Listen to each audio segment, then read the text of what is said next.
And then, of course, this happened. Watch. I only have a minute left. Let me ask you, does Ukraine have chemical or biological weapons?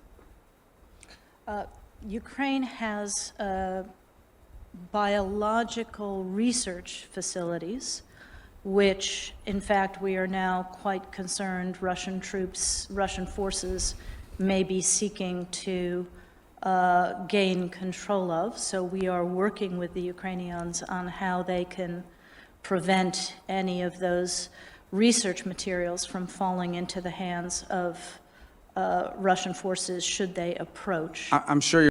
Oh, okay. So, well, that answered it, right? So they do have these facilities. What? Okay, so you were lying to us then, right? Okay, so there are labs, but there are no bioweapons labs. They're just research facilities, right? Okay, we were waiting for the other shoe to drop in this story. I know I was. And it just did. New documents have just surfaced showing that Ned Price at the State Department was not just being coy, he was lying to the American people. So let's put some of these newly leaked documents up on the screen here. These are Ukrainian weapons documents that confirm the military and biological activities of the Pentagon on the territory of Ukraine. Newly leaked documents have surfaced that show on August 29th, 2005, a division of the U.S. Department of Defense, which is called the Defense Threat Reduction Agency, signed an agreement with a corporation called Black and Veatch. Have you ever heard of this? Black and Veatch?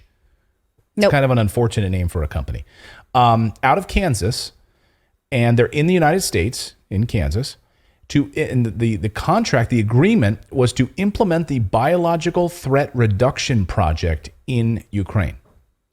Now, according to the War on Leaks that broke this, the company was to build and did build a central diagnostic reference lab for especially dangerous infections near the city of Kharkiv.